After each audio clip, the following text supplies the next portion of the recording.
back to a bonus edition remodel here today for an update. We've got framing and plumbing done so far. Hoping for the electricians and HVAC contractors here in the next couple days. But I wanted to show you so far what we have, give you guys an update. So we obviously have this partition wall framed up in the bonus room. If you remember, on this side over here is where your access points are for the walk-in closet. Here on the left, bathroom access here on the right. So you see some electrical still here dangling. That's the original electrical that was in the attic space. And so once the electricians come, that's going to be part of their scope of work of rewiring all that, rerunning it so it's where it needs to be and not draped across the openings.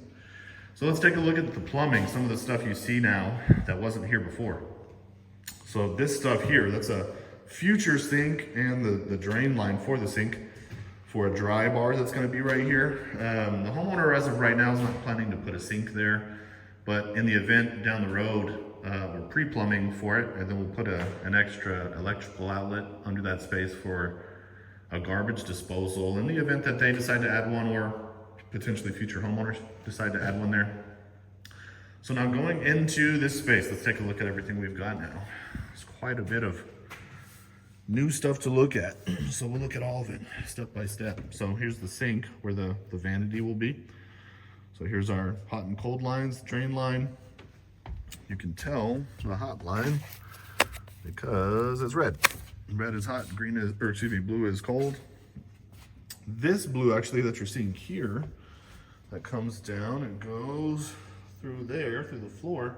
Underneath us in the garage is the equipment closet or utility closet where the water softener and the RO equipment, the reverse osmosis, which is filtered water, where that is located. So we ran a sleeve. This is just a sleeve. There isn't any water itself that's going to be directly running through this blue PEX line, but instead we'll sleeve a 1/4 inch filtered water line through that so that you can have filtered RO water here up here in this space. So there's sink plumbing. There's the plumbing you can see going through that wall for the future stuff. And then what you're seeing here on the floor is where the toilet is. So this was the 3-inch that we were talking about in previous videos that needed to be chipped into the foundation downstairs. I'll get a video or at least some pictures of that work that was done. But that runs all the way over there through the closet floor. And then there's a hole right there we'll take a look at in a second. Wanted to do a quick cutaway to show you guys what I was referencing downstairs. So this is the laundry room. Chipped into the foundation here to add this toilet line to the nearest 3-inch or 4-inch sewer line down in the foundation, because that 3-inch, that toilet has to be able to dump into at least a 3-inch. It can't go from a 3-inch into a 2-inch. The toilet then would potentially back up and have some issues operating correctly. So that's what that looks like. Here's the shower. So there's the shower drain, and then the valve. And then this is a unique fixture, or will be a unique fixture. It's the type that's on a slide bar. So it's a handheld essentially, but it's the water actually comes through the slide bar itself and not through the handheld directly. So you can get a better visual of that down the road once we trim it out. But we have the valve offset instead of directly underneath it, so you can easily open the door, turn the water on without having to reach all the way in and get yourself wet with cold water. Wait until it warms up a little bit. And then, like I said, over here, let's sneak through the wall, is where the 3-inch drain goes all the way down this wall right here, goes all the way down to the laundry room downstairs below, which is where the nearest angle, or excuse me, the nearest location was for finding the 3-inch to tie into for the commode, so the commode can evacuate correctly. So one other detail I wanted to show you guys, if you're unfamiliar with what you're looking at a frame stage like this, a mechanical stage, is these metal plates. All of these plates here, this one goes all the way around the room. This one over there as well, right at the valve. So those are called nail plates, nail guards, strike plates.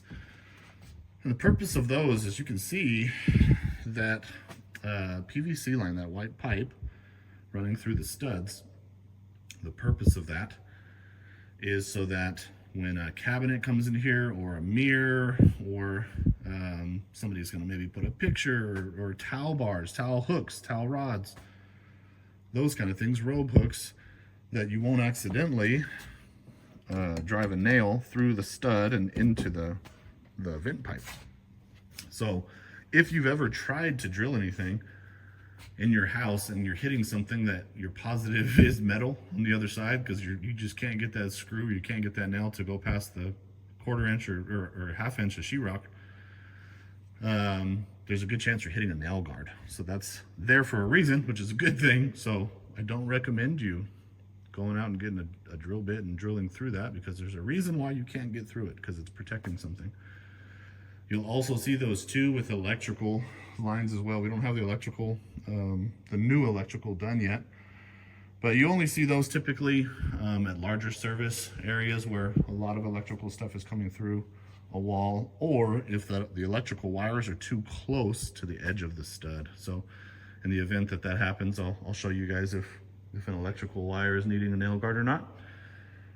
But so far, here's what we've got. So plumbing is in. Plumbers are coming back this morning to put the line under test, which just means they put a test ball down at the bottom and plug up the line and then fill it with water to make sure all of these PVC lines and all of these joints, see all these joints where they make connections and where they glue them and seal them together, make sure that they're holding water correctly, so that we don't get leaks, especially since we're upstairs in an attic.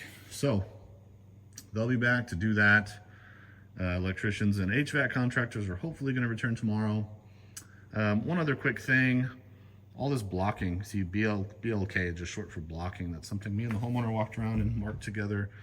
All of these locations are purposeful. There in the shower, all the way around, those are for grab bars.